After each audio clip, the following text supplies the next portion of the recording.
Ladies and gentlemen,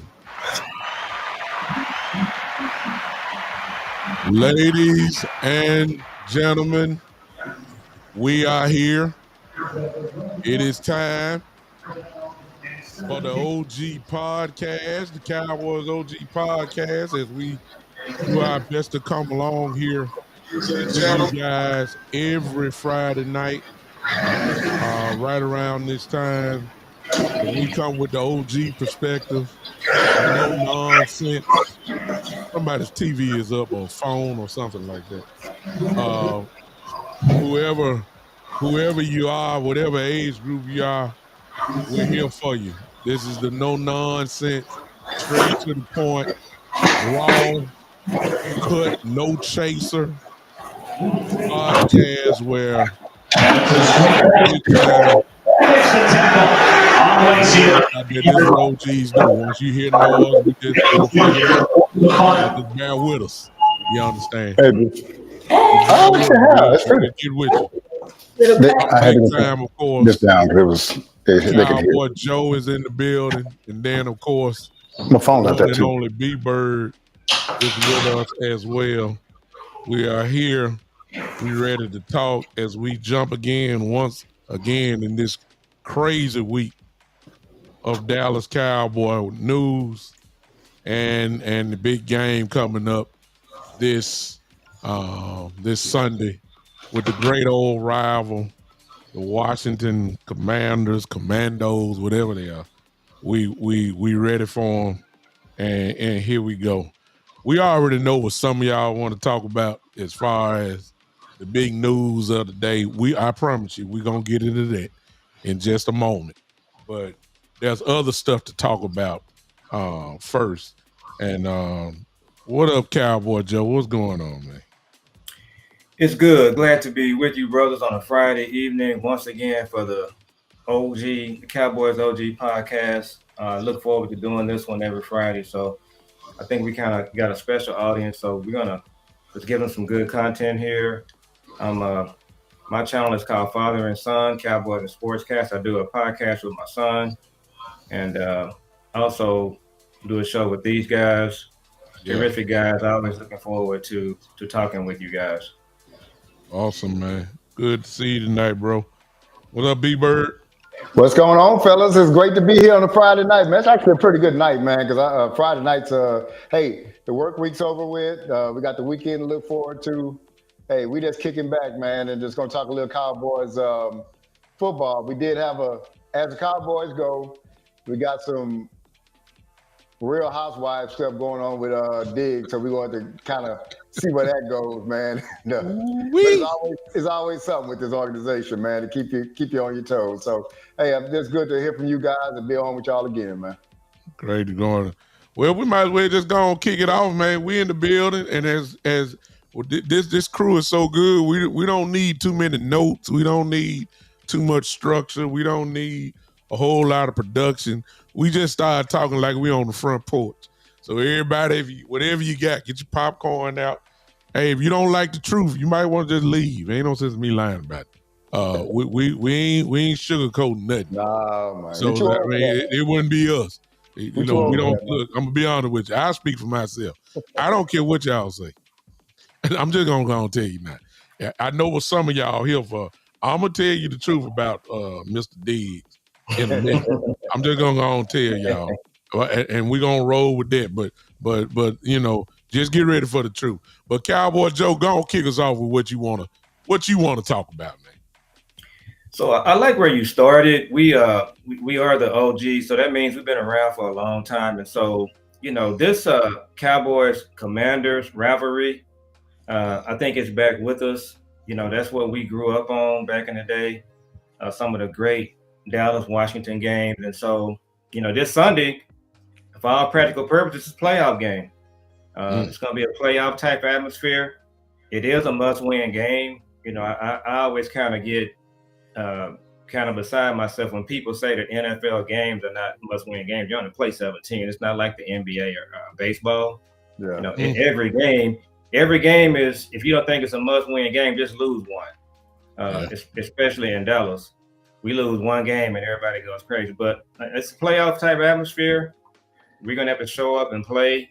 We don't have very much room for error, and so one of the things I want to look at is, I know Shotty's gonna be ready for this game. He's gonna have his unit prepared. Mr. Eberflus over there, I'm still just kind of sketchy on if he understands, if he sees what is happening here, if he's all in. And I'm looking for some specific games from his game plan that shows me he's all in. And because this is it's a very big game. Yeah. B-Bird, what you think about it? He want to talk about the rivalry and well, we can talk about it, but hated Washington guy. So I'm gonna put myself back a little bit because, hey, when you say Washington Cowboys, you know what I think of the Clint Longley game, man.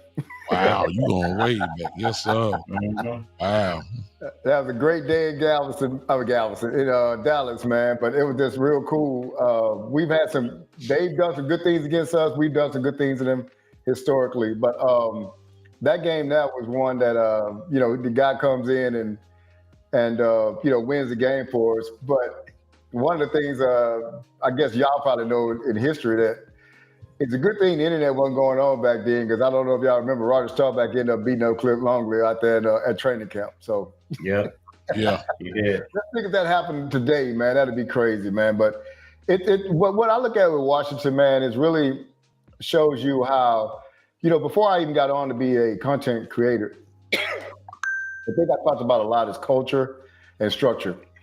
Well, if you look at if you look at how Washington was with Snyder and all the accusations of all the wrongdoing he did with the cheerleaders and just throughout the organization, it really was toxic throughout the organization. Mm-hmm. And I felt in my heart, and I guess some other people feel this way, and I never thought about this. I felt in my heart, long as Snyder was with Washington, I never had to worry about them because I know how culture works. It goes from the top down. Yeah. So, but when they made him sell the team, he sold the team, I guess, to this guy. And I think Magic is a part owner. Mm-hmm. They got a new president. I think the general manager hadn't been there long. They got a new coach, a new quarterback. So all the minds, the leadership of the organization changed. And in one season, they changed to being winners or going to the NFC Championship game. But it really goes to just getting all the toxicity out the front office, just letting them concentrate on football instead of lawsuits and everything else and have that permeate through the organization. Just getting that out, letting it be about football, man. It shows you just how much, how advantageous that can be and how destructive not being that way can be. And I think the destructive part is what we kind of enduring now. But it's kind of a before and after of how organization can change if the culture changes. Yeah. When I think about it now, I'm thinking totally different.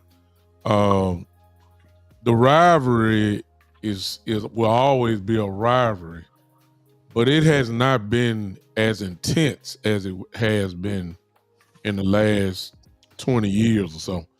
And mainly that's because the Cowboys pretty much dominated this rivalry. It wasn't always this way. Washington used to have some pretty good teams when we started talking about between the 80s and the early 90s. I'm not talking about when Emmett and Troy and Michael took over, but right before then, when we started talking about Theismann and Riggins and Art Monk and all these different guys, and of course the Hogs, and then of course the Cowboys didn't win, but it was not because we didn't have good teams. We just could never get over the hump. The Danny White teams who always made it to the NFC Championship game, but could never get over the hump to get to the Super Bowl. But Washington won some world championships between that time. Even when you go back to Doug Williams winning finally, but since then, from Emmett, Troy, and Michael days, it's pretty much been the Cowboys show. You have a good sprinkle in every now and then. So it's still a rivalry, but it's just not you younger guys, y'all wouldn't know really the intensity of it. A lot of people think that the Eagles have always been number one. Make no mistake about it. It was the Washington at the time. I'll go ahead and say it, the Washington Redskins at the time. That was the real NFC East real rivalry. It's the equivalent of what Cowboy fans think now the Eagles. Back then, kind of when I was a teenager and stuff, it was Washington. And we used to look forward to seeing them. And I'm quite sure Washington was looking forward to seeing us as well. So it's changed, but it's still there. And I think it's kind of slowly but surely coming back because of all the familiarity with Quinn and knowing everybody and Shotty knowing everybody. And then you guys know each other and all that. Some of them even train together, which is another whole conversation within itself, which I don't like. But anyway, it's today's athlete. But it's a different. It's not as intense as it was. It's still a rivalry though. That's my little perspective on it. And the NFC East is coming back a little bit. Of course, the Eagles won a Super Bowl last year. Washington, they got Jay Daniels now. Debo is over there. I don't know if he's going to play Sunday.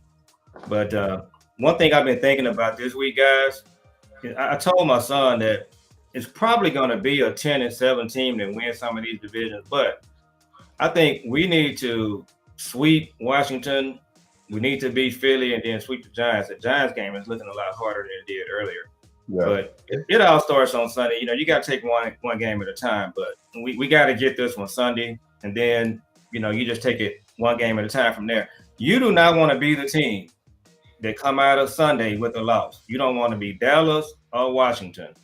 Yeah. So I just want to see our players bring that kind of intensity to the game Sunday, gentlemen.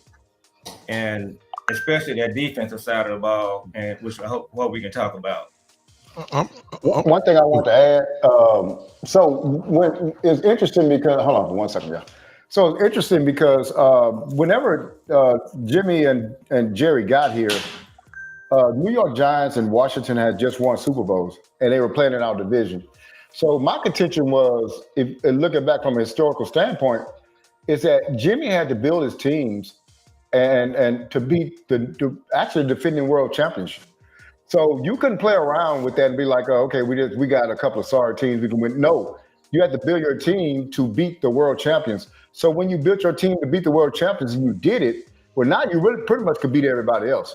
So sometimes that division was so tough back then, man, to win or to get the wild card out of. Man, you had to fight and you had to go get players. And hey, guess what? And it couldn't be no camp cupcakes either. It had to be some tough football out there being played. So division being as good as it was back then is some part of the reason why in the 90s that we had playoff success, I think. Well, and to bring it to today, to be honest with y'all, man, look, the division, to be honest with you, is wide open. Yep. I'm just gonna be honest with you. It's the way Philly is coming back down while they're still trying to figure things out. What they've done is open the door for everybody else. Yep. Even the Giants are not nowhere near out of it, to be honest with you. That's the bottom. So the bottom line is when it comes to this game, regardless of how things go, the Cowboys or Washington will be really only one game behind. Yep. The division lead, and if Philly lose, then we're talking another whole different story here. Who does Philly play this week? I don't even know. I don't pay attention. I'm sorry, something. I don't care. But it's good to know. I mean, they battling themselves. To be honest with you, Cowboy Joe, it's in their head right now, and they really are struggling and barely getting by. And so, this game is when Washington and Philly lost last week. This game, or somebody say they playing the Vikings. Yeah. So that where are they playing them at? Are they playing them in Philly or are they playing them in Minnesota? Somebody answer that for me. Minnesota. Jules, Minnesota. Hey Jules, I see you on here. They're playing in Minnesota. They're playing in Minnesota. So that's another. So now we're talking. So now we're talking something you know, they can be beat. They're struggling in the head, and so this game, because of them losing last week, this game is a big game in Dallas for both teams. To be honest with you, so I'm expecting, some of that old feeling back. Without a doubt. Bobby Murphy, how you doing, sir? You got an Eagle fan here. Let me tell you what y'all problem is, Bobby.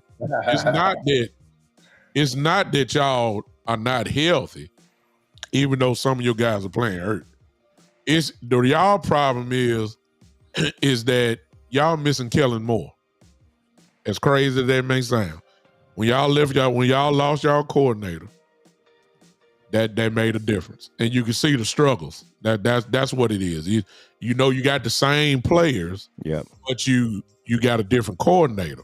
And you're seeing the difference now. That's what y'all probably. That's just my opinion. I ain't saying it's 100,000%, but that's what it is. But forget Philadelphia. I care less about y'all. Listen, Sunday in Dallas is a huge game, without a doubt. Yep. So I'm gonna bring some controversy to the show. I got to be the one that bring it. So we're gonna go ahead and just jump off the top rope here. So I've been looking at some steal shots all week of this defense, the alignment, and I've been looking at some of the things that are being posted. And so, one of the things I found very aggravating about last Sunday's game. So that that 3rd and 3, when we had Bland playing 10 yards off the receiver, and Kenneth Murray was supposed to run to his right to get in the passing lane. One of the things that's just so frustrating is to see week in and week out, our corners are playing so far off. So in that scenario, instead of Bland being 10 yards off, if he's 5 yards off, he's going to have a shot at making a play. And one of the stats I wanted to throw at you guys that I saw today, it said that we are the only team in the NFL where our defensive backs, our corners and our safeties have no batted down or touched balls. In other words, wow, week in and week out, we've seen passes being thrown, and our corners and our safeties, they're nowhere near the ball. That was just an extraordinary stat to see. And it all comes back to you playing 90% zone. Now, in all fairness, you got to mix it up. That's what it comes down to. You want to take that 90%, just get it down to 70%. Big time, I listened to your show, your ride earlier this week. You were talking about the fact that we had no run blitzes in the game last Sunday. So I just think from a competitive standpoint, and Sunday is going to be another test. We just cannot go in these games playing 90% zone. You're not doing any run blitzing. You ain't got Donovan Wilson down in the box. My concern with Eberflus is I just think he's been paid. He's been paid by the Bears. He's being paid by the Bears. He's being paid by the Cowboys. He's accountable to no one. And it looks like Jerry signed him. And so, B-Bird, you've talked about the fact that our general manager has no accountability because he can't be fired. Yeah. Are we dealing with a defensive coordinator who is just saying to himself, I'm untouchable. I can just do whatever I want to do. Nobody can do anything about it. I'm going to play my defense. And that's kind of what's happening with the defensive side of the ball. I wanted to get you guys thought on that, on this bend but don't break defense. I'll be real quick. I think if you have the talent, man, some teams are so talented they can just play a defense. Maybe Seattle could play that defense back in the days when they were really good. But when you don't have the talent like that, man, you got to, now the coordinator has to mix things up. We got to confuse the quarterback, make the quarterback hold the ball just a little bit longer, make him, show something at the pre-snap, after snap, go to something else. You got to mix it up a little bit. You can't be so elementary that they figure out what's going on. They know where they're going to go to as soon as they break the huddle. So that's pretty much. So I think Nate Newton was saying this week, he kind of mentioned the cornerbacks and say, which one do you want to see in man? And then I think on the show, nobody said nobody man. They say, okay, which one you want to see in zone? Nobody said, yeah, about being in zone. But what it is, in a vacuum, you can look at it like that. But what you got to do is mix it up. If the quarterback don't know his zone of his man until, now he got to figure that out, man. That helps your pass rush and everything. So now it's the time for Eberflus to come in and say, hey, we got to change something. I think it should happen this week. All right, let me go and stir the pot up a little bit. So Jerry, in his interview earlier this week with 105.3 The Fan, he let out a little nugget that really irritated me. And the nugget was when he said that because the question was asked about Eberflus, and he said, once I saw him free, I went and got him. Mm-hmm. That's right. So what that tells you is, obviously, that wasn't Schottenheimer's guy. Yep. It was Jerry's guy, which means Jerry hadn't learned. He hadn't learned never. I said this on, I got on the show with DC Universe the other night, and I said, this is the same Jerry Jones that had Wade Phillips and had Jason Garrett as the coach in waiting. If y'all remember that. Yep. And had Wade Phillips like he was a dead man walking. Yep. You had the next head coach on the same staff with the guy who knew he wasn't going to make it. That caused controversy. Then he also had with Mike McCarthy, he said you can hire everybody, but you're going to keep Kellen Moore. Mm-hmm. Yep. Which means Mike McCarthy at the end of the day wanted to call his own plays. He just had to, in order to get the job, he had to accept what Jerry allowed. And once again, now we got this same pattern. Yep. That he now hires Eberflus. For all I know, I've been saying for a while, shoot, man, look, Brian Schottenheimer was offensive coordinator with the Jets, while Rex Ryan was the defensive coordinator and head coach of the Jets. They went to 2 straight AFC championship games. I don't care what you say about Rex. They went to 2 straight AFC championship games. Rex was sitting out there waiting. How I know he didn't want to call Rex in? How I know he didn't want more of an aggressive. It kind of makes sense when you got a running team or a supposed running team. You need a defense that's going to be rock solid, definitely not last in the league. You're going to have to go ahead and get things done. So I'm putting a lot of Jerry into this to answer your question when it comes to Eberflus. And I said all that to say to match up with Cowboy Joe. See, when Jerry hired you, that's security. Yep. Yeah. When somebody else hire you, now you got to coach for your job. Got to perform. You see what I'm saying? But if Jerry, that's why Kellen Moore was so comfortable. Mm-hmm. You see what I'm saying? That's why Jason Garrett was so comfortable all those years, because they was the hand-picked guy of Jerry Jones. So, I'm going to, am I saying that he's comfortable? Well, he's comfortable enough not to change. But he got to do something because he's looking really ridiculous now. So I'll leave it at that.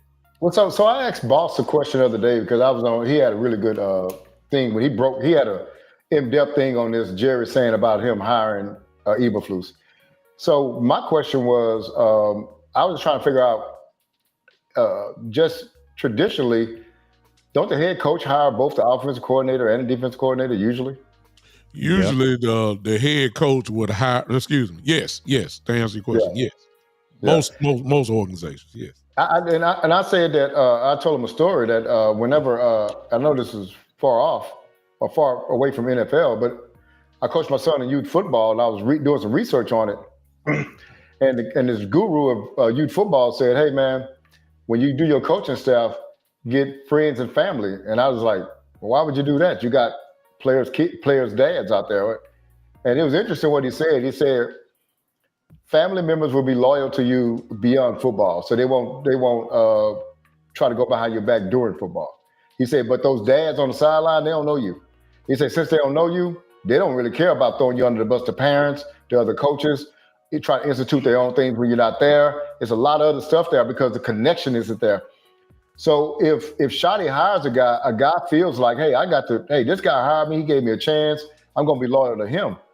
But if Jerry hired a guy, hey, you ain't hired me, you can't fire me. You know what I'm saying? That guy over there gonna fire me if I do something or whatever. And that also, and you made a great point. Garrett stayed here for 10 years being mediocre. Kellen Moore stayed here for a long time. Remember, he hired Dan Quinn, and Dan Quinn, remember, he stepped on Mike McCarthy's toes by saying that Dan Quinn could be the head coach. You know what I'm saying? And so he does go a long way with the people that he picked, man. He takes it a long way to see if it's going to succeed. But the other one, he don't give him, if it's not his pick, he don't give him a whole bunch of time, man. Yeah. So here's what I want to run past you guys on Eberflus. So the football is a physical game. Okay, it's a game of intensity, and sometimes if you're not careful, the players will take on the personality of the coach. Yeah. And so when I watch him on Sundays, now you guys may have noticed something different, but he's down there on the field. I never see him talking to players when they're coming out. For the most part, he's looking at his play sheet. He's just walking back and forth. He's just not a guy to me that has a type of intensity that you need. Now, let me say this. You can be a guy that doesn't really have much personality defensively or offensively, but you have to have a good system. So you can be like Tom Landry. You know, you could be like Bill Walsh. So you've seen coaches like that. You can do that if you got a good system. His defense, to me, it's the bend, don't break. You know, Boss has been referring to it as soft. It's all of that. And I think what's happening is the players, they just don't play with a level of physicality and intensity because the defense that he runs, it doesn't really call for that. So I think that's an issue with what we're seeing on the defense side of the ball. It's reared its ugly head in every game we played. And so, look, Sunday, if he doesn't understand the type of game that's happening Sunday, if he's not invested in it, if he just comes in with his same old game plan, he's just on the sideline walking back and forth looking at his play sheet, you know, we're going to be in some trouble. And it's not going to be just this week, but the weeks coming up, because again, this game, you got to be intense, guys. You got to have a certain level of physicality with your team, with your game plan. And I just don't think he brings that. That's just kind of my observation. Well, I just think he got to try. Look, his way of doing things has gotten us to be the last in the league. I mean, you got a 6-game sample. You got to try something different. It's just that simple.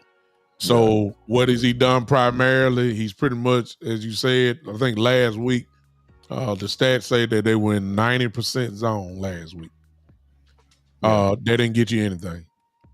You're going to have to blitz. If your front four, which is obvious, can't get in there, you got to bring somebody else in the fold. That's what we did in the Jet game. I don't understand the controversy. The Jet game, you had 5 sacks because you blitzed. Yeah. You played better because you blitzed. And you're just going to have to take some chances. I agree. And I said that earlier, you know, you ain't got to be 50-50. You know, 50 zone, 50 man. But you can't be 90-10. You just can't do that. So bring it down to 70, 80, 90, whatever. I mean, 70 or 80%, you know, zone, since that's what he primarily runs. That's fine. It just depends on down the distance. Listen, if it's 3rd and 4, it's kind of common sense. Don't have your cornerbacks lined up 10 yards off the ball. It's 3rd and 4. You have no chance. No, it's 3rd and 2. Why are you 10 yards off? It's just simple, some alignment stuff that just as simple. You got to bring your corners down, play man. I said it before. I said it earlier. Diggs, even though he's not playing this week, but Bland made all pro, primarily playing man coverage. That's facts. Yeah. Do what your players do best.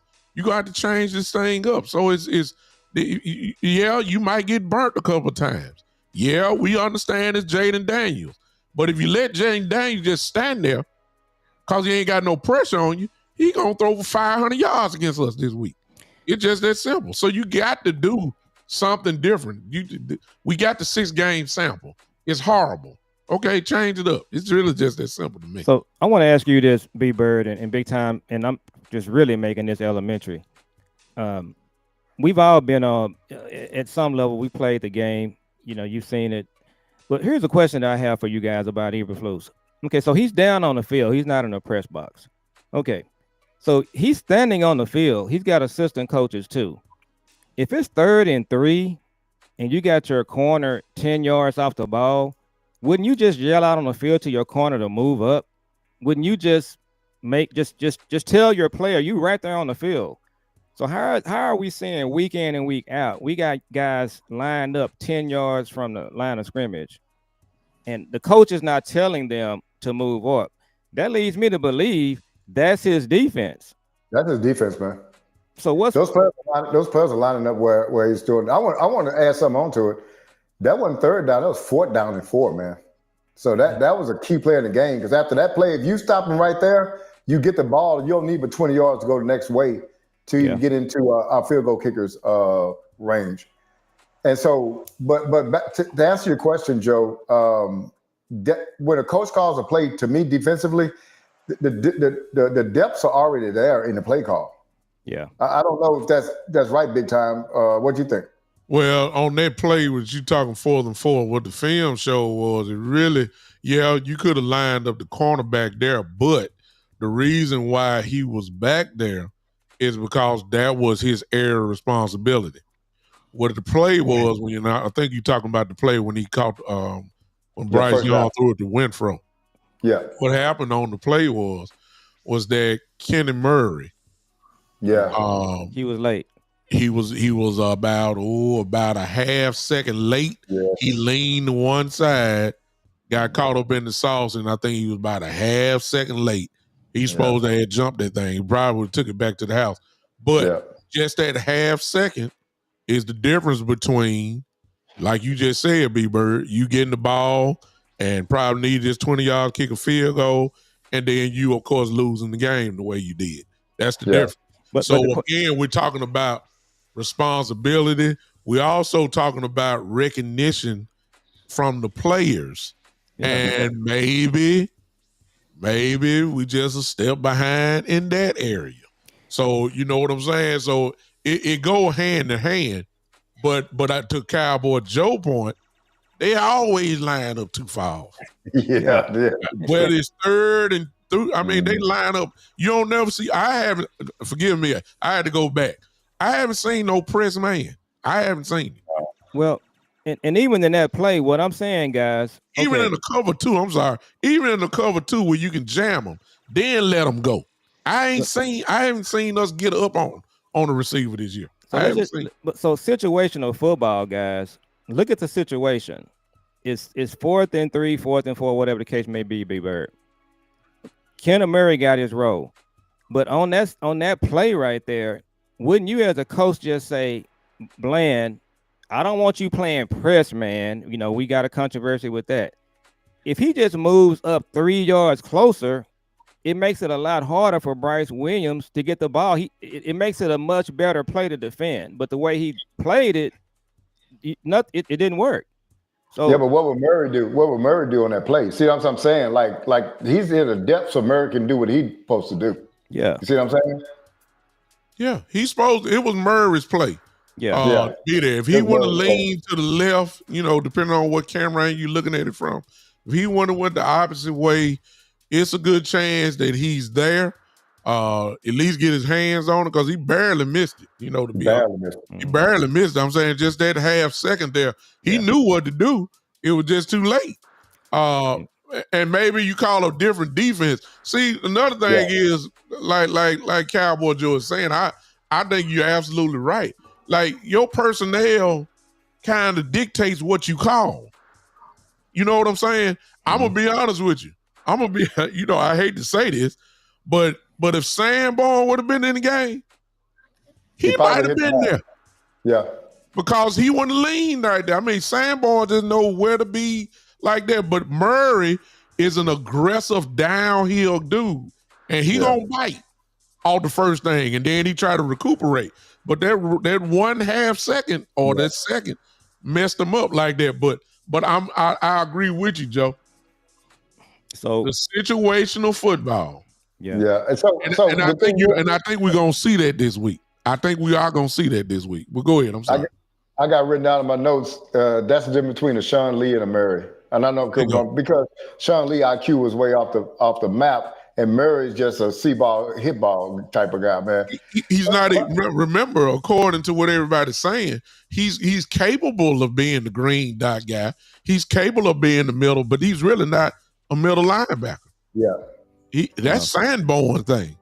You know what I'm saying? That's Sanborn. Yeah. I mean, that's Sanborn, and if you want to go Shamar James, that's their thing. He really is the, I ain't gonna say a strong side. He's more like a wheel type dude to me. But anyway, but so I got a question, man. So this is something that I asked Boss, I think, this week. So how much responsibility does Shotty have for the defense? I think Eberflus answers to Jerry. That's what I think. Yeah. I'm gonna put it this way. The only thing that's saving Schottenheimer right now is that he is directing the best offense in the league. Yep. That's the only thing that's saving. If the Cowboys all of a sudden hit a dry spot, they're gonna start blaming him for everything, as every head coach should. That's absolutely right. As every head coach pays for everything. The only reason why ain't no steam on Schottenheimer right now, is because he got a quarterback that's playing out of his mind right now. He got a wide receiver in Pickens who has lost his mind in the last 2 to 3 weeks. And now you bring back CD for this week, and you figure that the offense is going to keep rolling. So you can't say really nothing about Schottenheimer. All fingers are pointed toward Eberflus right now. When you hear everybody talking, usually it don't be fire the coordinator, usually be fire the head coach. Yeah. You know what I'm saying? Nobody ain't even saying that about Shotty right now. It ain't, and you shouldn't say it about it. But you let the offense start struggling a little bit, and the defense struggle with them, and you're gonna start having some folks that's gonna call for Shotty next. Yeah. I mean, the honeymoon gonna be over with in a minute. Well, the Chicago game is the one that's kind of lurking, where offense, they played okay, but they didn't, play as well as they've been. But here's what I've been thinking about this too this week, guys. So we're all fathers, and so I was really a big fan of Marty Schottenheimer. So if Marty Schottenheimer was still living, and his son is coaching the Cowboys, I think a conversation he would have had with him this week is he would tell him this. He would just tell him, Brian, you're the head coach. When these losses start piling up, they're gonna go on your record, not Eberflus. So what he would tell Shotty to go into meetings and just start telling him, these are some of the things I want to see in these games. I want to see 70%, 60% zone. I want to see some run blitzes. Our guys are probably hurt, Bland and Diggs. They're not 100%.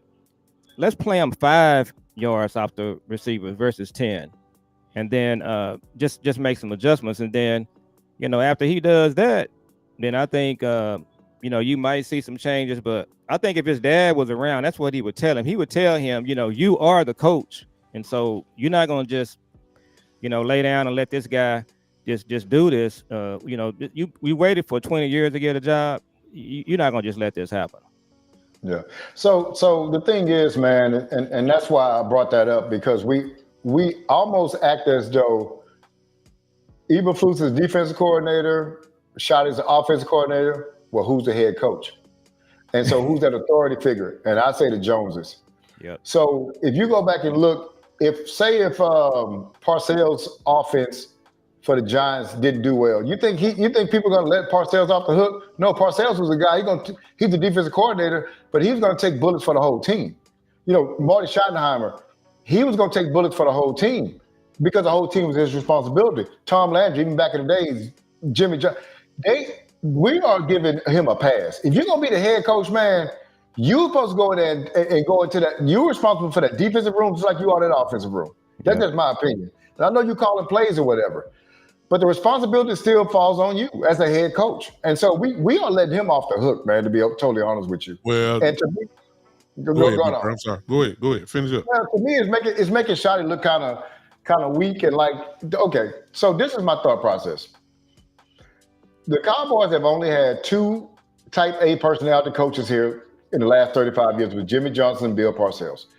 Everybody else were, kind of, coach, player-friendly coaches, easy to work with the front office guys.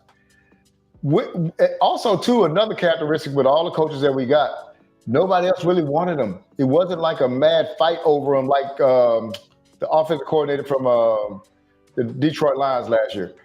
It wasn't a mad fight for them. And so these guys come here, with their hat in hand, and they're going to take anything Jerry said because they just want the job. So they come here. I think when you come here in that manner, you just asking to get run over. And so right now, man, I think I'm kind of disappointed in Shotty because he ain't manning up right now like I would like to see a leader do for this team, man. I don't see him standing up, saying, no, we're going to get this fixed. If I'm going into, not saying I'm going into the room, he wouldn't say that, but go into that defensive room and say, hey, no, man, you need to run more of this and more of that. That shouldn't be just be on Eberflus to make his own call on that. So big time. I got a question for you. So Mike Fisher is one of the guys that I follow. Now I was telling B Bird earlier. I listen to Mike Fisher when he's doing his get off my lawn type guy. I just tune him out. But he does say some things that really get your attention from time to time. He made a comment this week that some people in the front office told him that Eberflus was on thin ice. So big time, what do you see happening Sunday and going forward? How do you think this thing plays out with Shotty? Is he going to come in and put his foot down, or is he just dead? Like B-Bird said, they're all dead men walking. First of all, I don't know if you guys heard Schottenheimer's press conference. I want to say maybe on Tuesday, but he did let a little cat out of the bag. And he said he hadn't done this to this level this whole year. He was in the defensive meetings this year. I mean, this week. This week. He said that he spent a lot of time in the defensive meetings. And Schottenheimer has always consistently said, and he didn't say this, but he said, if you listen to him, he said that we always have hard conversations. So, of course, we ain't got no microphone in there. But the question is, though, it wasn't no easy conversation when you start talking about this defense. And I'm quite sure that the word blitz came up. And if he spent time in there, I'm quite sure that we're going to see some differences. And Ahmad, right here in his comment, he answered your question, and I echo it. I think you're going to see some blitzes this week. And he's, I don't know how desperate he is, however, but I think that the defense is desperate because they know they got to turn this thing around quickly. If not, we're going to lose a whole lot of ball games this year.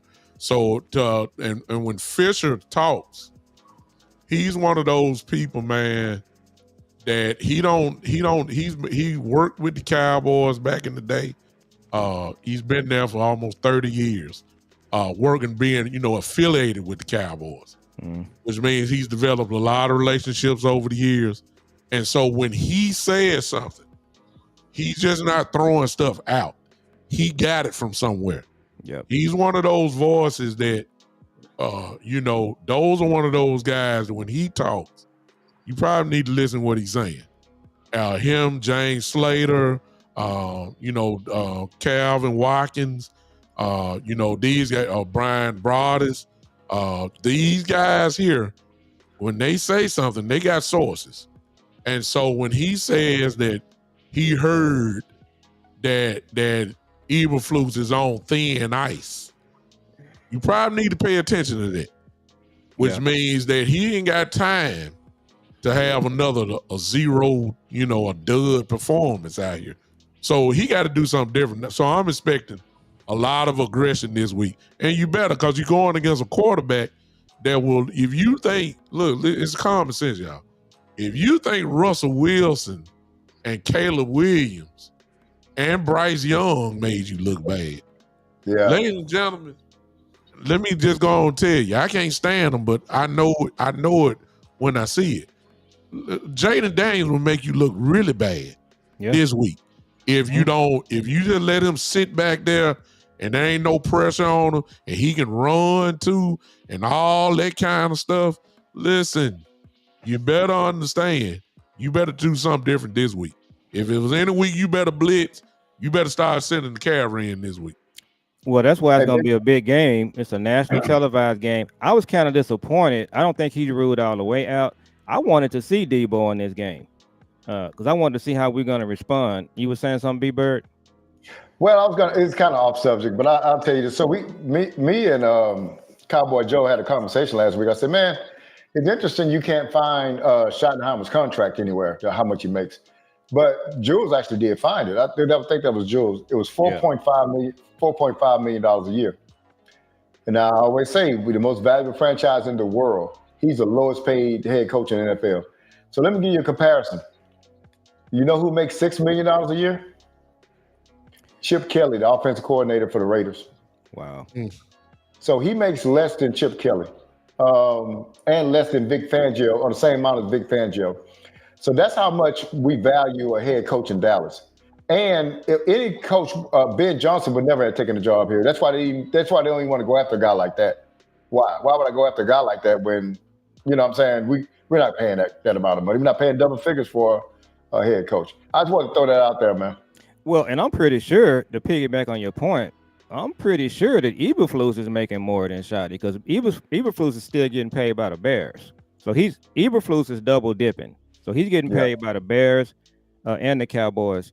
And the last thing I want to say about this, guys, and we can go talk about Diggs, is so we got a 30-year drought. We haven't been in an NFC Championship game in 30 years. Okay. So there was a lot of discussion this week about who's at fault. And what I've been saying is it's a three-leg stool. The reason we haven't made it to NFC Championship game is because we've had players that haven't executed, like Murray didn't do last Sunday. It's been players not playing well. The second thing is coaching. We haven't had the best coaching. And the third thing is the front office. So the front office, the coaching, and the players, that's a bad recipe for having success. And that's what we're seeing year in and year out. This offseason, Murray, Sanborn, people are complaining about them, but that's who Jerry and them brought in. Murray didn't just walk on the team on his own. They signed Murray to an $8 million contract. That's another reason why Murray's playing. They paying him $8 million. So he's gonna be on the field. So I just think we got to talk about this as our show is going. We just got to talk about the three legs on the stool. It's the front office, the coaches, and the players. And that's why they haven't been in an NFC Championship game in 30 years. It's all three. Well, if you don't mind, big time, I'll say this real quick. But you got one of those entities that's responsible for the other ones. There you go. The front office and the coach. Yeah. So if you get a subpar coach, the front office, the one that brought him in, when you have not signed a top 20 free agent since 2012 in Brandon Carr, there you go. That's your player acquisition right there. And when you do that, when you rely solely on the draft, if you miss on the draft, it's catastrophic, man. Yeah. It's really the one, to be totally honest with you. Because that's the one that's been there 30 years. Players have come and gone. Yeah. It's the one front office that has been here for 30 years. Yeah. It's Jerry. It's Jerry, and you can on the very tail end of that recently is Steven. Yeah. What have they told us the last couple of years? They said it's the mentality. Why would you pay one person this amount when you can pay 5 of them that same amount? You had to remind me of that. So you're already telling me that you want flea market players, but you want all pro production out of flea market type guys. We don't do free agency for impact. We do free agency for depth. That's right. That should answer your question there. And while the other teams, ever since the Rams with today's NFL in the last, I'll say 7 to 8 years or whatever, the Rams gave the blueprint. the Rams, number one, knew the Super Bowl was going to be in their home stadium. The Rams said, we going all in for this 1 year. We going to trade everybody. We going to trade draft picks away. We going to do it all. The bottom line is, guess what? At the end of the year, they was the one raising the trophy. They made the Super Bowl. They won the Super Bowl. The very next year, the Tampa Bay Buccaneers signed Tom Brady. All right. Tom Brady was 40-something years old, whatever he was.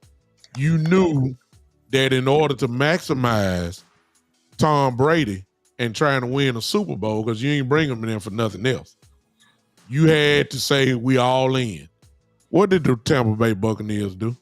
They went out and let folks go. They went out and brought guys in. They went in and they went and brought Gronk in. They went in and brought players, our defensive players in. What happened? They went all in, and guess what happened? They won the Super Bowl. They stacked the deck. Mm-hmm. Yeah. So the Rams stacked the deck. The Buccaneers stacked the deck. What did Kansas City do? Kansas City stacked the deck.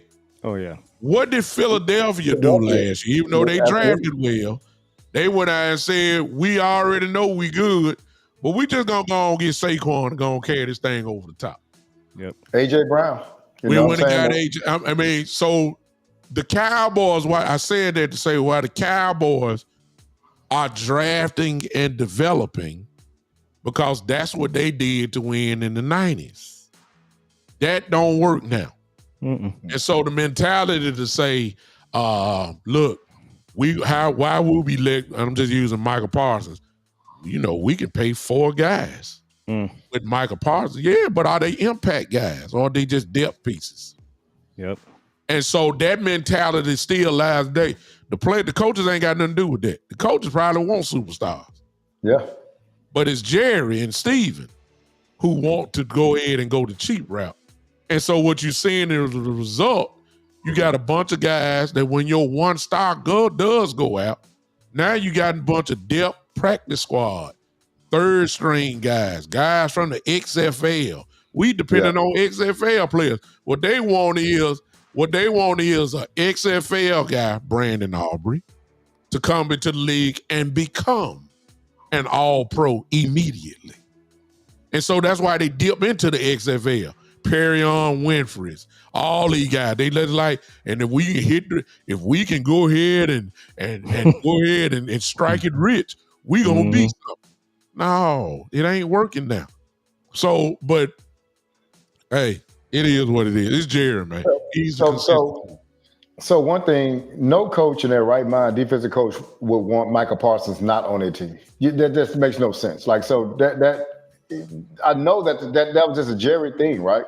Yeah. One other thing too, in getting Pickens, what they did, and this is a theory I had, and I don't know if I might have said it with y'all.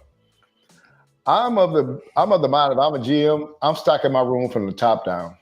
Like if I see a room that needs help, I'm not going to get a 6 wide receiver. I'm going to get a Pickens. You see how Pickens made the difference here? That's because you went and got a quality guy, and then you made everybody else move down a rung. And it made the whole thing strong. Yes, you did.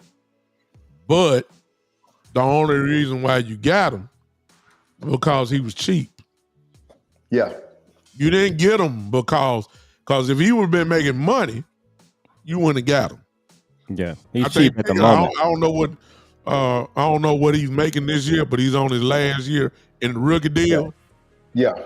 And that's the only reason why you went and got him. And plus, he had a bad rep, and nobody else really wanted him. See what I'm saying? Everybody was saying, if you can't make it with Mike Tomlin and Pittsburgh, you must be really something wrong with you. And Cowboys, again, what we love to do is go get Greg Hardy's. What we like to go against Ronaldo McClain. What we like to do is go get these David Irvins. We like to go get the troubled players that are really good or real good and try to bring them here and rehabilitate them and all that type of stuff. But make no mistake about it, we're going to see how bad you want Pickens after this season when that salary jump up from whatever you're making now to over $30 million. And I guarantee you, the story gonna change then. But go ahead. So I'm sorry, Cowboy Joe. You had something because I just talked. No. You go ahead. So the thing is, man, and I think you're making. I think big time what you're making the case of is that the Joneses want to try to field the cheapest team they can, while still being competitive. And so here's the deal. And this is what I think is one of the biggest things. So my biggest thing about the Cowboys and our issues is the front office people can't lose their jobs. The second thing is, man, is that they have the ability to be cheap. Why? Because, okay, back up. You have one guy that should be in your organization that ought to be about just getting the best players. And who that should be is the GM. So the GM should petition the owner to sign a player. Say if Jacksonville needed a cornerback, they were 9-8 last year. They said, hey, man, if we get this cornerback, we got one good cornerback. If we get this other cornerback, he's going to be a free agent. He's 27 years old, man. We're going to be good to go if we get this guy. He's going to allow our defense to do a lot of things. We can play man. It's going to give us those 2 games or 3 games that we need to win. He has to petition the owner, hey, we need to sign this guy. Owner got to say yeah or nay. That's why this back and forth come from between those two. And if the owner may say, no, man, I don't want to pay that much. Or he might be like, hey, let's go for it. I want to win. But that back and forth has to happen between GM, who wants the best players, and the owner, who has the purse. Why does that happen in Dallas if the owner and the GM is the same person? So what you have is a GM with an owner's mindset. And that's why we don't go get players. That's why we don't get free agents, because they don't want to get into a bargain. They know if I get into a bargaining deal against another team, we're not going to win anyway, so why even try? So we're not even going to try to sign those guys. We'll just go to the bargain bin and go sign these people. People say the Joneses don't take risk anymore. Yes, they do. They take them on the backside. They take risk of getting this player here out of UFL, getting this player undrafted free agent, get this player that was injured, take a chance in the second round on these trouble players.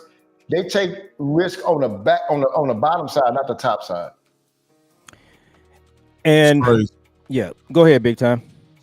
Well, I mean, this is where that it is. They that's why everybody gets so hopeful during that season of free agency, because we the fan base know what we want, but they've been consistent in this flea market. Yes. Crackerjack free agents that they find at the bottom of the barrel. We don't shop on day 1 and day 2 of free agency. We wait to day 8, day 9. We get free agents for depth. And I hate to be repetitive, but that's what we do. We don't go to free agency for impact. Getting those 1 or 2 guys that's gonna get us over the hump. They already told you, why pay this amount of money for for this one guy when you get 3 for the same price. So they tell you they want depth. They believe in the rotation. They don't believe in the man, quote unquote, the man. They believe in the men. You see what I'm saying? That's what the difference is. And right now, that ain't gonna get it done. Now, I see, which leads to Pickens. I hope y'all enjoying this. because well, I'm just telling you, I hope y'all enjoying this, because if Pickens goes for over 1,000 yards, and he really ain't got to see. Let me show y'all. Let me tell y'all what happened. And I don't mean to be long, but let me just say this. Take your time, brother. Listen, yeah, you good. Pickens, when Lamb went down, the talk was, can Pickens be the number 1? The talk was, can he be effective? Well, to make a long story short, 3 weeks later, with no Lamb, Pickens just showed the whole world, I'm one of those dudes. Yeah. Okay? Y'all can say whoever y'all want to say, but the real truth be told, I'm really one of those dudes. And if I got a quarterback, see, a lot of y'all were fooled because, see, the quarterbacks he had was Kenny Pickett and Mason Rudolph in Pittsburgh. There's a difference between Mason Rudolph and Kenny Pickett and Dak Prescott. And you can see it. And so we just got 6 games in. We got another whole 11 more weeks to go. If this dude get over 1,000 yards, ladies and gentlemen, how much money y'all think? Put it down in the chat real quick. How much money y'all think Pickens is going to ask for? They want, and everybody talking about, well, Jerry need to go sign him now. Man, that man ain't fit to do that now. He going to play this thing out. Too late. You got the leverage now. Yep. Pickens don't have to do nothing else, y'all. He's answered the questions. Can he be a number one? Yes. And just in case you didn't know, Dave McGelly, which is our fraternity brother, Cowboy Joe, is the agent of George Pickens. Yes, that same agent that is the agent of Michael Parsons. Now, you already know Jerry just had a problem with Dave McGelly. What in the world you think this dude is going to ask for if he does what I think he's going to do? Jerry ain't, and listen, I hate to be the baby. Y'all may well just going to get you a drink now and just start drinking. Jerry is not going to pay CD 34 and George Pickens $30+ million. That's $60 million between two guys. He might franchise them. He might. But if you're in a franchise tag, what's going to mess y'all up is that Puka Nacua is going to get paid going into next year. And what you think Puka's going to get? Okay. Yeah. The only reason why I say that, because as of right now, the franchise tag for a wide receiver is at least $28 million. If Puka signs and gets what I think he's going to get, that's going to bump it up maybe to 29, maybe depending on what he get. 28, 29. Do you really believe Jerry is going to pay $28 million for a franchise tag dude? So enjoy Pickens now, because based off the track record that the Jones family do in their cheapness, we ain't going to see George at the end of this year. Now, I hate to, and I know, but the offense looks so good, man, please. He let Amari Cooper go. Stop it. The offense look good with Amari Cooper. He let Pollard go. He let all the big guys when it's time to get paid. You know, and I know y'all say, well, he paid Zeke. Well, I mean, he had no choice but to pay Zeke. He paid Lawrence. He may have shouldn't have paid Lawrence. Of course, he paid the quarterback. Of course, he paid the lineman. But wide receivers and running backs have real problems getting paid. And there just ain't nowhere in the world Jerry is going to pay $58, $59, $60 million between two guys. He just not going to do that. He too cheap, man. Good on, Cowboy Joe. So I think I shared this with you, B-Bird, earlier this week. So for a while now, I believe that Jerry still wants to win a Super Bowl without Jimmy. He still wants to prove that, and he's kind of getting long in the tooth. You know, Father Time is undefeated. So I just said, well, you know, Jerry, he really is trying to win it. But here lately, I just come to the conclusion that I'm not so sure that he has a sense of urgency or he's trying to win one more. He may be content. He got his gold jacket, although it wasn't football, it was the business side. So I think one of the questions that we're going to get an answer on is the next few months, especially after the season is over. Is he really trying to win another Super Bowl? Or has he got to the place where right now he's just trying to set everything up for the kids and the grandkids? He's fine without winning another one. So we're going to see that with this Pickens situation. Look, it's 32 owners. It's only one owner in the NFL that would trade for George Pickens, then trade for Michael Parsons, then trade Michael Parsons away, I meant to say, and then let Pickens walk. It's only one owner in the NFL that would do that, and that's Jerry Jones. Wow. My thing on Pickens, man, is this. I was excited when the trade, my son was excited. He texted me and broke the news. But once I found out that they didn't work out a contract extension with him prior to it, it kind of dulled that because really you're going into a season. That's why I like with Hendrickson. I don't like the Cowboys have not traded people that was going into their final year of the contract. Traded for people. I think it's good to trade for. That's why I would like Max Crosby because he's already under 3 years and the finances is already out the door because I don't trust Jerry and Pickens in the offseason. You see what I'm saying? I don't trust them to get that done. I don't trust Jerry to get the Pickens deal done. I'd rather it had already been done. But I think what you do is I think what they should have did is went to Pickens and say, hey, look, man, we ready to sign you for $27 million right now for a 3-year contract before we trade you. Now we love you to come to Dallas. Man, we really, really think you can do well down here, but we'd like to get this contract already, before we even trade for you. And that the trade is contingent upon you signing the contract. And if he says no, then you just keep it moving. If he says yeah, then everything is good. I probably wouldn't even trade it for him if it wasn't, the contract was already in place. Well, I said this on my show, and like I said, I don't care what y'all say because everybody take a general managership and they do things differently. So to go off what B Bird just said, if you know the Cowboys, you should already know this dude. If he does what he's doing now, he's gonna get $30 million minimum. Yeah, minimum. All right. Yeah. If you know you're not gonna pay that, okay, that's one.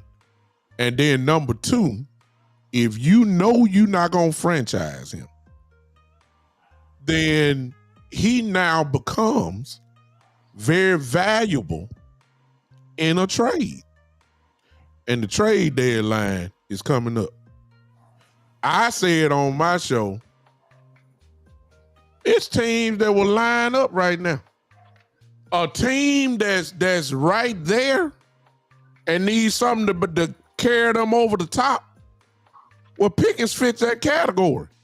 Yeah. The other alternative is if you don't do nothing, you just wasted a trade for absolutely nothing, and you're not going to get nothing back. If you know you're not going to pay him long term, and you know that you're not going to pay the franchise tag, then you're going to let him walk. So what good was that? Just a rental? I mean, you got to get something in return for this. I'm sorry, that's me. So they said, and I don't think, and I agree with you, Imad. I don't think he's gonna get traded, which brings up, okay, again, he might get franchised, like Marlon said a little early in the chat. He might get franchised, or he just very well may get the big bucks. But that just don't seem like that's Jerry. I don't care how much money the salary cap will be next year. Jerry and Steven for years have tried to cheat their way to a playoff win, cheat their way to a possible Super Bowl, all that type of stuff. They are set in their ways. Yes. They will not go like Philadelphia did. They won't go like Tampa. They won't do like the Rams did. They don't believe in stacking the deck. The reason why you can't tell them it don't work, and unfortunately, this is where the championships come into play, because they won this way, but it was a different era. You can't tell them that drafting and development don't work, because Jerry got 3 rings on his finger. They say it does work. He got a gold jacket. He's already in the Hall of Fame. You can't tell him that his system don't work, because he's won. But what he don't fail to understand is it's a different day. It's a different time. And if you're talking about winning now, can you imagine? Let me tell you something.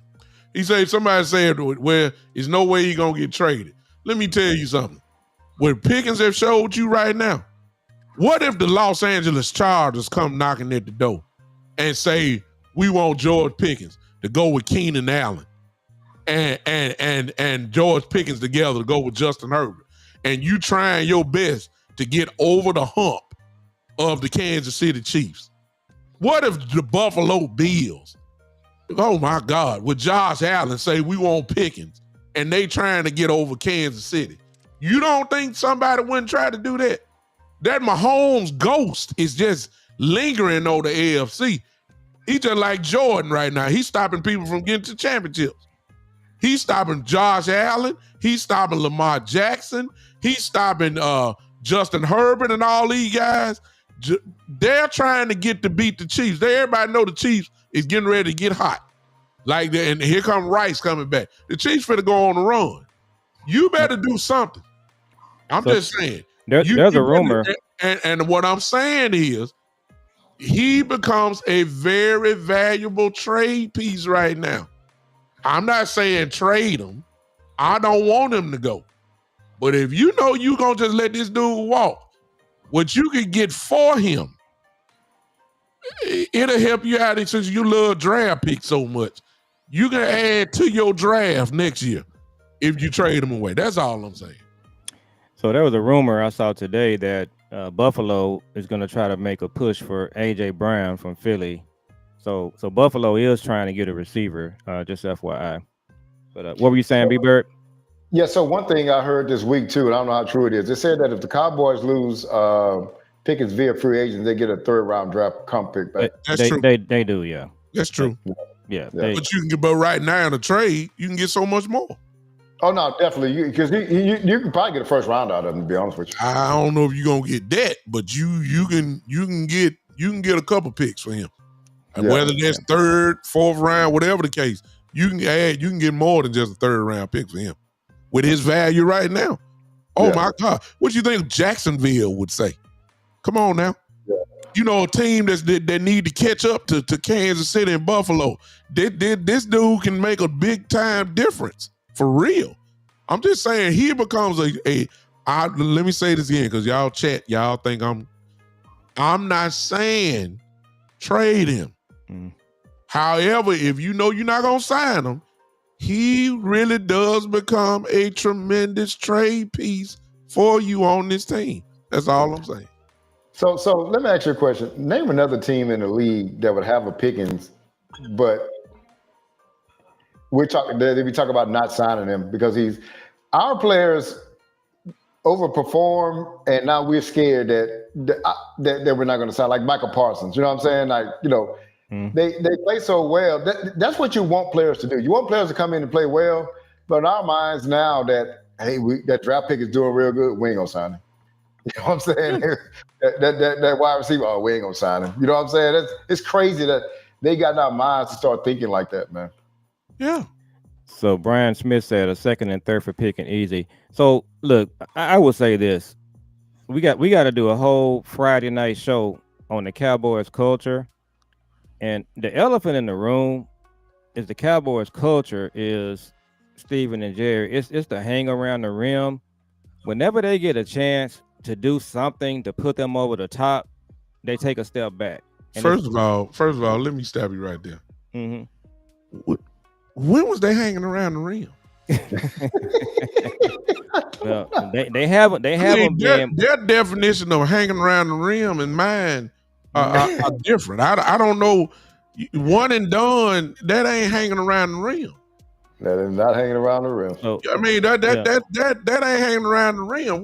What you talking about? If you talking about winning NFC East, then okay, yeah, you hanging around the rim for that. But I don't know what hanging around the rim means. I'm sorry.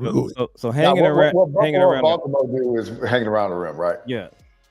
So hanging around the rim is Damone Clark and LVE instead of Bobby Wagner. So hanging around the rim is you got CD, Cedric Wilson, and Amari Cooper, and you trade Amari Cooper. So this is what they do. You got a team that looks pretty good in the preseason. I mean, looks pretty good in the offseason. You trade for George Pickens, but you trade Micah. So that's hang around the rim. So, but they the only team that talks that way. You know, they got draft and develop. They got all of these different monikers. Hang around the rim, draft and develop. We like our guys, right kind of guys. So that's in their culture too. Where we started our show is the Matt Eberflus prototype. They like that. That's their thing. I told my son when Matt Eberflus got fired from the Bears, I told him that's the next Cowboys head coach right there. Now, wow. I was halfway wrong.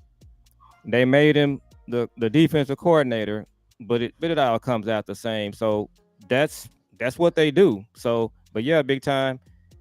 they just say stuff, and it's just people buy into it. We've been doing it for 30 years, and so what do we? I've been looking at the Twitter situation here. I'm not seeing a whole lot on Diggs. Somebody said they think he fell in the tub. There is somebody saying they think somebody, like a girlfriend, hit him upside the head or something with something. So I don't know. So First of we're all, kind of on that, man. let me stop everybody real quick. First of all, everybody hit the like button. Wherever you're watching, wherever channel you're on, I need you to hit the like button. Hit it real quick. We need about 50. If you smash it real quick, like I'm my thumb here, that's about 25 I just did right then in less than 3 seconds. Y'all smash the like button, whether you're on Facebook or YouTube. Hit that like button for us. If you appreciate what we're saying, if you appreciate what we're doing. Then second thing, father and son podcast. If you sports talking podcast, please go subscribe to that channel wherever you're at. B Bird Cowboys is there. B Bird Cowboys, go to his channel on YouTube and subscribe there. And whether most of you already know, I'm right here, the Big Time Show. Subscribe to all of our channels at once. Let's pump up these subscriptions before we get to what everybody wants to talk about, and that's Diggs. I don't know who want to start it off, but go ahead. Let's talk about.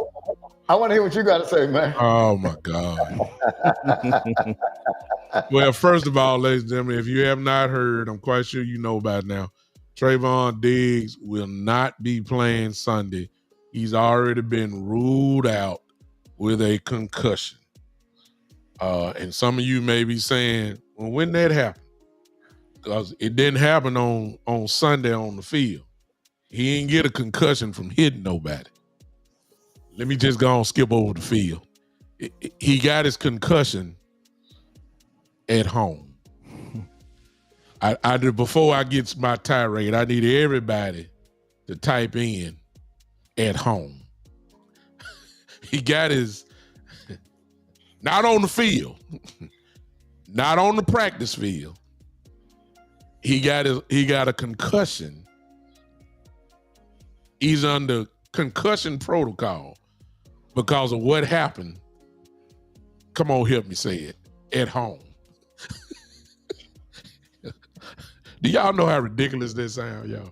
I'm just trying to tell you. So I'm quite sure this dude, this dude being a millionaire, I'm quite sure he has cameras outside his house. I'm quite sure he has cameras inside his house.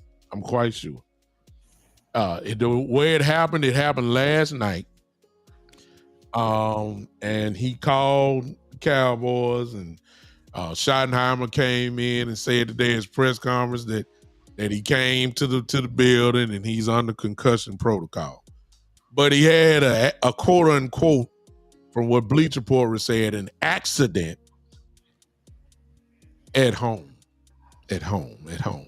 Ladies and gentlemen, I'm trying to figure out, because I'm at home right now, and I'm trying to figure out what in the world could get me to get a concussion at home.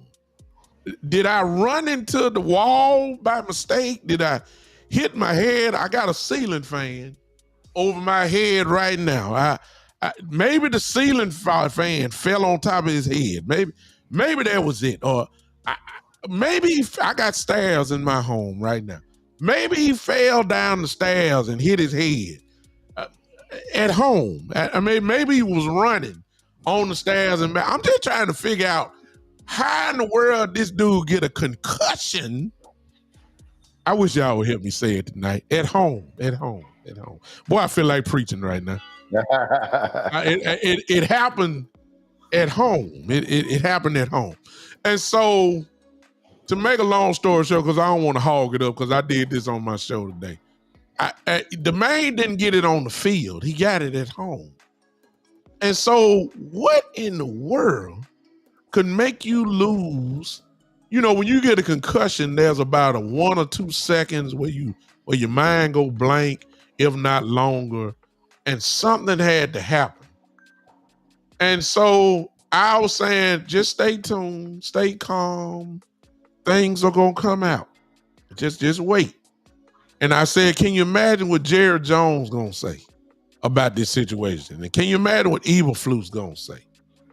And I tried to go the football way, y'all. I tried my best, but it just don't make any sense.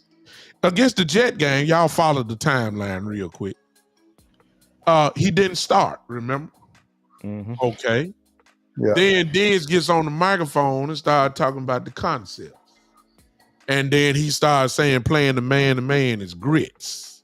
Mm-hmm. And then Matt Eberflus comes back in his press conference a day later and says essentially that, we got to switch up, but I don't like grits. That's what Matt Eberflus said. So that's a direct shot at him. So you can detain from that there's a problem between Eberflus and Diggs for him to come to the press and go at his player like that. Okay. Then, of course, they have practice this week. The common sense thing, because everybody's saying, we're going to have changes. We're going to have changes. Eberflus said, we're going to have changes. Schottenheimer said, we're going to have changes. The last practice that the guys really had was Thursday. The man got messed up on Thursday evening. Now all of a sudden he got a concussion. Could it be? I'm just throwing this out. I have no way of verifying this. That maybe one of the changes was that Diggs may not start. Mm-hmm. And then all of a sudden, Diggs get a little upset. And now all of a sudden, he calls in and say, I got a concussion. At home. Wait a minute, I ain't done. I ain't done. Go ahead. Let me finish up. Cause you're a little upset. Cause maybe you didn't start. Now that's just me talking. I may be 1,000,000% wrong. However, there was something else that came out today. The great Nate Newton said not on his show, but one on the show. Mm-hmm. They brought it up, and Nate Newton says, "Hey, y'all kind of hold up. There's something happened. Something may have happened at the house. Which now brings something else up. The part that really ain't our business, but Diggs and his brother kind of like wild women. Y'all understand? Yeah. Uh-huh. And some of these young ladies ain't going. Let me just say that. And maybe I wasn't there. I'm just saying, but Nate Newton said, not Brooks, not big time. Nate Newton saying there's something going on there. He didn't say a woman, just something may have happened at the house. Maybe the young lady, I don't know, it may have been a dude. We living in a different time. I don't know. I'm just saying. Maybe somebody went upside his head. And maybe that's the reason why he may have had a concussion. Y'all, I'm just saying. So I passed the mic over. I'm done. So B-Bird, I'm gonna let you jump in. I want to tell a funny story real quick. So this is an OG story. So big time, you appreciate this. Al Green is from Memphis, right? Oh yes, sir. I already know where you're going. That's it. So I probably was about 6 or 7 years old, B-Bird.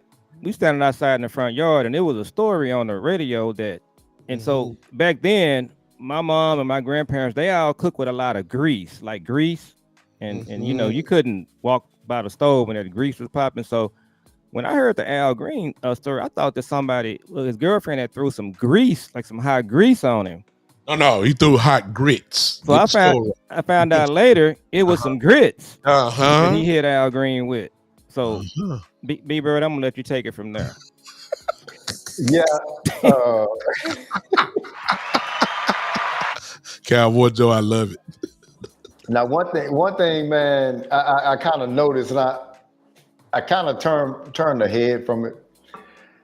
I'm a big Diggs fan, man. But one of the things I noticed is that them boys kind of loose with their women, man. They all over the place with their seeds. I mean, they got kids here, kids there, and man, when you that careless, man, or you like that, man, things come back on you. Your life, your home life isn't gonna be stable. Like if you had a wife and 2 kids, you go home every day after your home life's gonna be stable. Yeah. But when you out there, got this one over here, got this one over here, you got one over in LA and they coming down, man, that's a lot, man. But also what that does too, man, is that can kind of take your focus off too. Yeah. And so like young men don't understand like these things, like all this turmoil and confusion that you have at your house will affect your workspace too. And so I don't know, the details hadn't come out yet on this whole thing. I don't know what it is, but all I can tell you is that Stephon and Trayvon, their question as far as what they like in women, they don't like just the one that's gonna be at the house chilling. No. They want the ones that's outside. They want the wild ones. Yeah.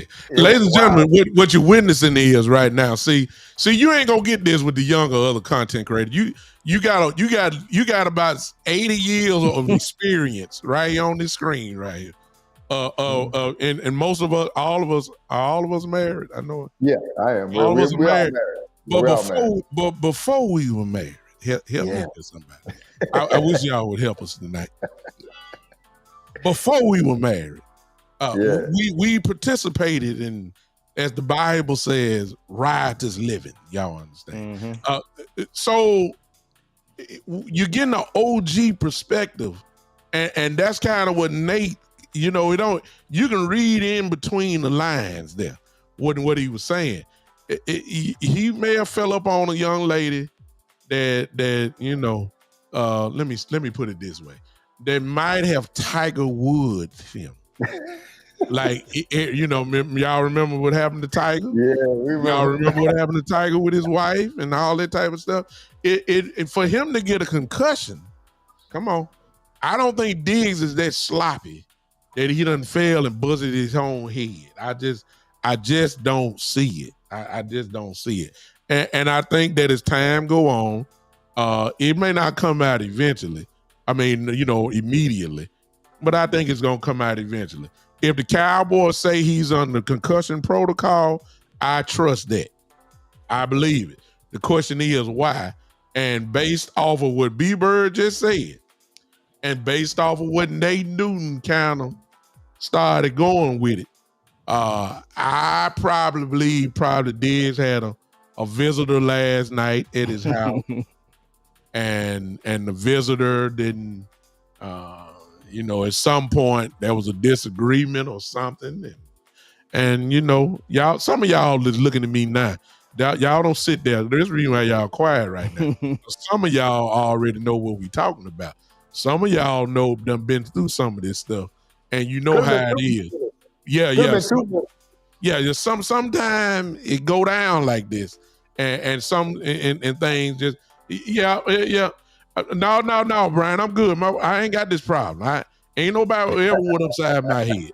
I appreciate your concern, though, Brian. Ain't nobody went upside my head. I threw some grits on you. Yeah, no, I ain't had no grits. I ain't no grease, nothing else.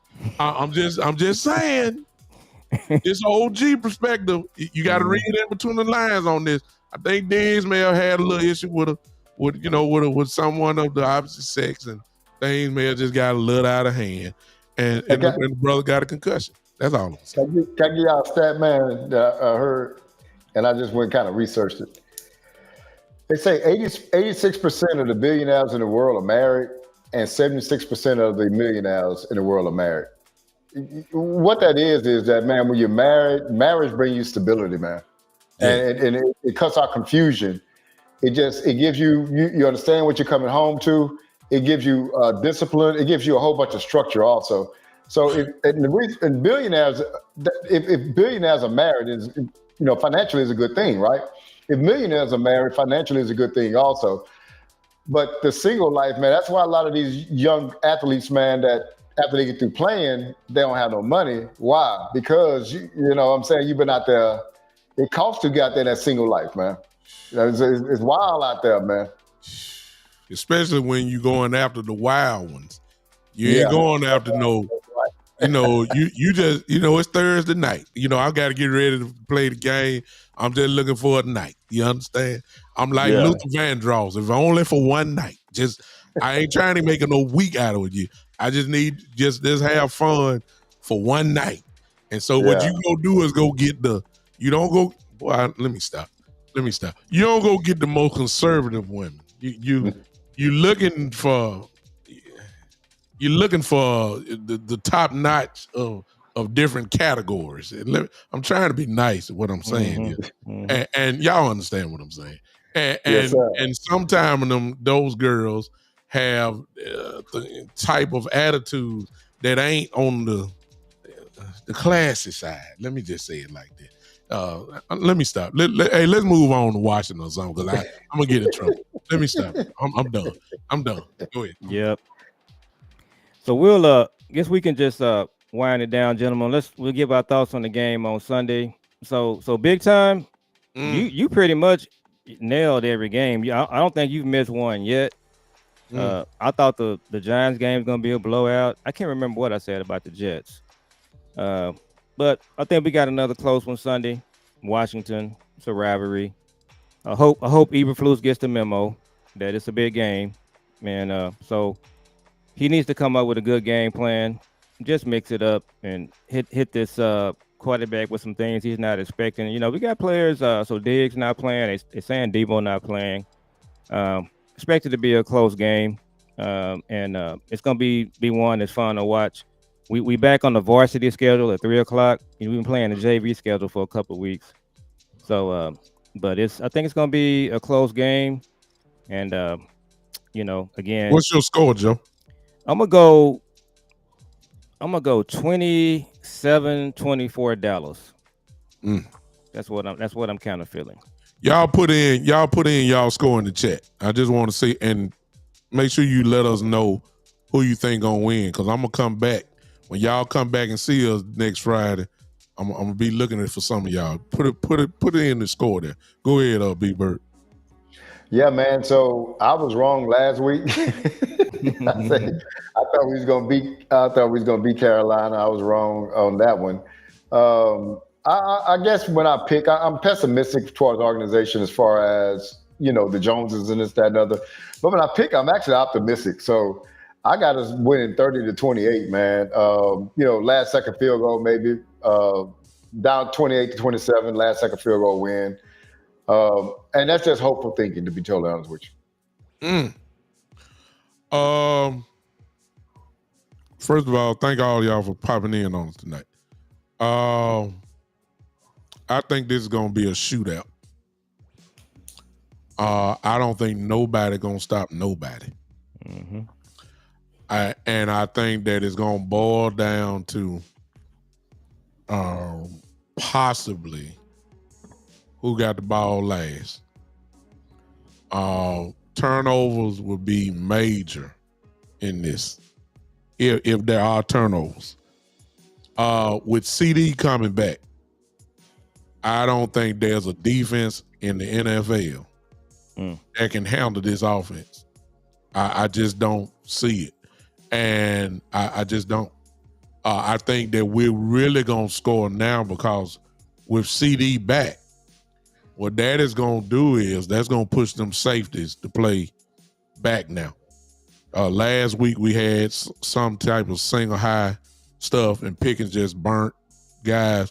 With CD coming back, I think you're going to have that, which means I'm expecting Javonte Williams this week to have a big game, which might help out this defense, because time of possession now comes into play. Yeah. And so I'm expecting Javonte to have a big game this week. And I think that it's going to be I don't think our defense, I think they're going to play better, but I think Eberflus is going to be stubborn and going to go back to that zone stuff, especially since Diggs is not playing. Now you really got an excuse to go back to zone, because you don't trust Elam like that. You see what I'm saying? Yeah. You might trust Bland like that, but you don't trust Elam like that. So to protect them, you may have to go back to zone a little bit more than what maybe your game plan was prior to the Diggs getting hurt or with the concussion. So because they're in zone, I've already seen it. And I know we get torched. And if you ain't blitzing, Jaden Daniels is gonna light Dallas, Texas up. Yep. But I just think that again is gonna light the Washington Commanders up. And the reason why I'm saying that is because if we all know Dan Quinn is a pressure type defensive coordinator. Yep. I understand they got Von Miller. I understand they got Payne and all that. But if you blitz Dak right now, you asking for some real trouble, Doc. Yeah. For real, especially with CD back. So I'm expecting something like 41-35. That's the kind of game I'm talking about. Yeah. I'm talking about a real shootout. I don't think nobody really is gonna stop nobody. I just think that these guys are gonna light this place up. And I think that we just gonna have just a little bit more than Washington. So I'm expecting the Cowboys to pull it off. 41-35, something like that. All right. I hope your prediction is right, brother. It's been right here all these weeks. So I mean, I'm just hoping so. Before we close out, are we closing out now, gentlemen? Or what? Yes, sir. Yes, sir. All right. So I started off. Listen, everybody, thank you guys for hanging with us on the night. Been a pleasure to come with you guys. Always a pleasure hanging with the brothers here, B-Bird and Cowboy Joe. Coach Marv probably be back with us next week. But listen, follow me on Facebook, The Big Time Show. Follow me on YouTube, The Big Time Show, and Twitter also, The Big Time Show. It's real simple. Go find me there. If you're on YouTube, if you're on my channel now, you haven't subscribed, please do me the honor of subscribing. Then go follow my guys here and they'll tell you exactly where to find them. Appreciate all you guys, man. Thank you again. I'm out. So this is Cowboy Joe with Father and Son Cowboys and Sportscast. You can follow me on Twitter at Cowboy Joe 64. And appreciate you guys liking and subscribing to our channel. I do my show with my son, and we are doing shows with B-Bird as well. So this show we're doing on Friday night, guys, I really think it's getting better and better. I think this might have been our best show tonight. But it's just great being on with these guys. So make sure you like and subscribe to Big Time Show's channel and B-Bird Cowboy. And looking forward to next Friday. We can talk about this playoff game we just had. Wow. And so this is B-Bird Cowboys. I wanted to thank everybody, man. Y'all could be anywhere y'all want to be on. Y'all want to be on a Friday night. Y'all chose to come out here with us, and we're definitely grateful. This show wouldn't work without y'all, man. So we definitely appreciate everybody, all the people that's commenting, that's been here with us the whole time, man. So we definitely appreciate y'all. On YouTube, B-Bird Cowboys. On Twitter, B-Bird Cowboys. The same thing, man. Y'all can give me a follow. Follow our brothers also, man. We want everybody's channel to grow in an organic manner, man. But y'all come, if y'all like what y'all see, man, you can get the same thing on Twitter, Facebook, everywhere else that we're at. So definitely go and follow my guys, follow us. And we love this Friday night show, man. We give you some things that's happening now, but we also go deeper in the past, not what we heard, what we saw. And so we can actually bring those things back. So we give y'all a different perspective here on a Friday night, man. But we definitely appreciate y'all showing up here with us, man. We appreciate each and every one of y'all. And we thank y'all for that. And I guess my last bit of thing is this person that came in at the end and trying to I ain't gonna do you. You just show your intelligence, and your intelligence is pretty low, but you know. So last week we got Cotton, so now we got this. Yeah, I'm for to block this person. We ain't got to worry about this no more. I ain't gonna even check them. I know y'all want me to check them, but I ain't gonna do it. I'm just gonna block them and be done. Just gonna block. Just gonna block. You know. Just get them all out of here. So there it is. They blocked, and there it is. So we don't even do stuff like that. Listen, y'all guys, y'all have a great evening. Thanks for hanging with us. I'll be on tomorrow at some point, maybe a little bit early, maybe about 11 o'clock or so. I'll be on tomorrow with a little bit more in depth about tomorrow's game. Hope some of you guys will come and hang with me, and we'll see you then. All right, we out of here. This has been the one and only. Ain't nobody bad like us, y'all. We gonna tell it like it is. Yes, sir. Cowboys